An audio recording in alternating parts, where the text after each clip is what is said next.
Hey, welcome back to another how-to video.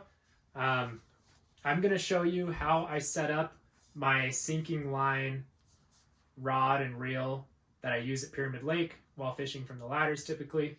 So let's start with the rod. This is an 11-foot 7-weight switch rod.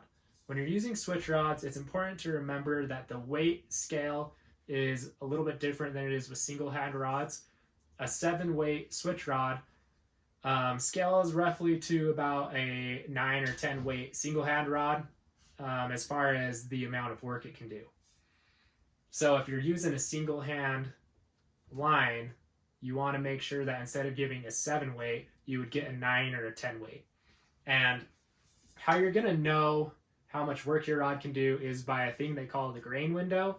Every rod has a grain window. It's more common when fishing switch or spey rods, because the grain window is what allows them to know what sort of tips or heads they can incorporate into their rod and still be able to turn over those flies effectively and make that rod bend and load the way that it should. I know that this rod, by asking the manufacturer, has a grain window of about 400 to 440-ish. So that means that somewhere in there, if my line weighs 420 grains, which it does, and that's going to be right in the sweet spot. And what grains are is just the amount of weight. I don't know if it's based off of grams or tenths of grams or what, but that the line contains all together in the entire head and belly section, not the running line. So what's unique about Pyramid when I'm fishing these sinking lines is the sinking line setup you use, which is a shooting head and a running line configuration. So let's get a closer look up at this reel and I'll kind of explain that to you better. Okay, on this reel you can see my lime green backing. I have about 200 or 250 yards of backing, which is more than what I would typically put, because instead of having your standard 30-meter fly line taking up all that space, I have my really thin running line and then my sinking tip, so I have more room for backing on here. Then this pink line right here, that is the thin running monofilament line. This is Lazar line from OPST in 40 pound. You can also use that Amnesia that I was referring to in my last video. All right, and then here's the sinking line, which is 30 feet, and it is a T14 sinking line, which sinks at 9 inches per second. That's a really fast sink rate. Now, what T14 means is that there are 14 grains per foot of this. So 14 times 30 feet, comes out to be 420 grains. So that is right in my grain window. That's going to pair well with this rod. If you can't find what your rod's grain window is by Googling it, just email the manufacturer's customer service line and they'll get back to you with an answer.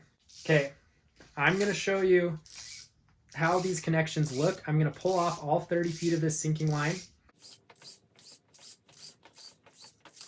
Okay, this is the Lazar line, which is a low memory, very strong monofilament line. If you haven't watched my previous video, go ahead and watch it now, where I show you how to tie a very thin, skinny knot in this type of monofilament. It's the same thing I've done here, and I've used gloves and my legs to really cinch it down super tight so it kind of collapses in on itself. It stretches a little bit, super small knot that's going to pass through your guides just fine.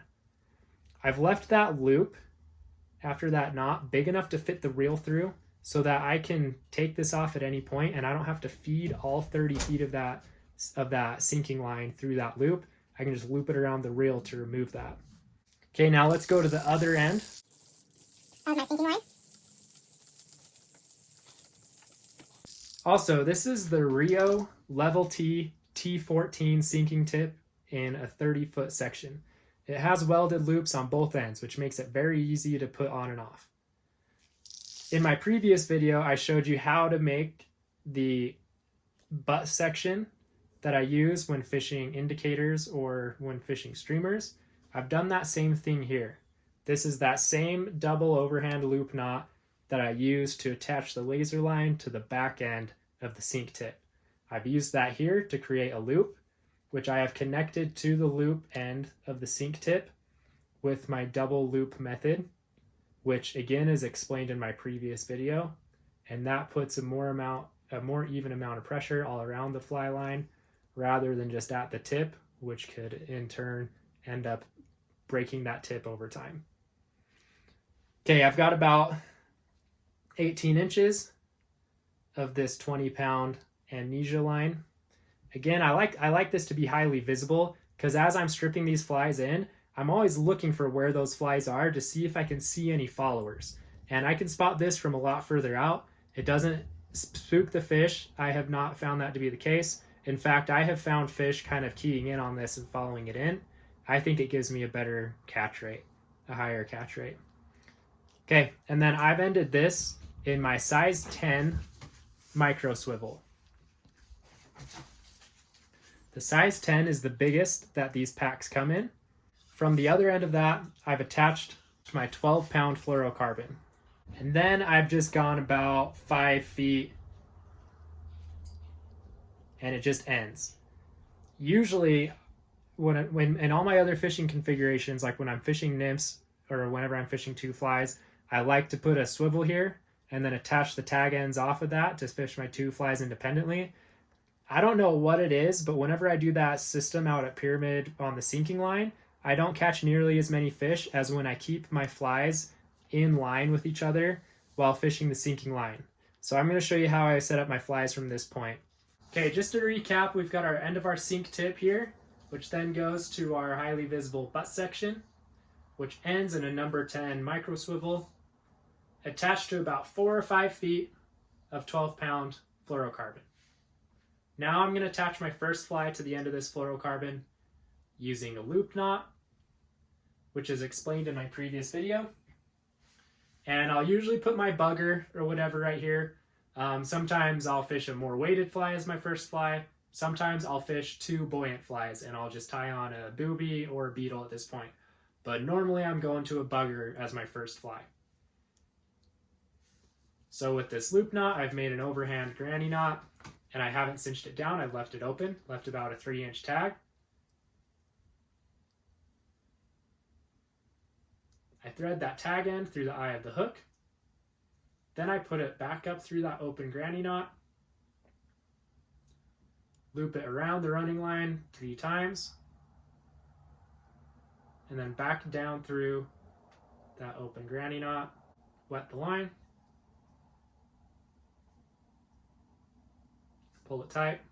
Snip the tag. Okay, and like I said, I catch more fish when I fish these flies in line with each other, tying off of the bend of the hook of this first fly. Okay, so I've just looped my line around the bend of the hook.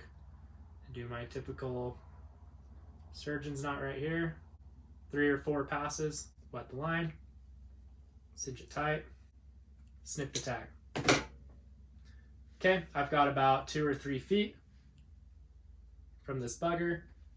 And now I'm going to tie on my beetle. And I'm going to do a loop knot again.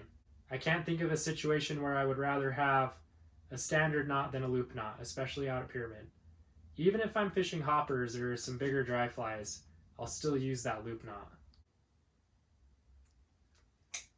Okay, so you'll typically have about 50, 60 feet, maybe even more of this running line piled somewhere next to you, ready to shoot.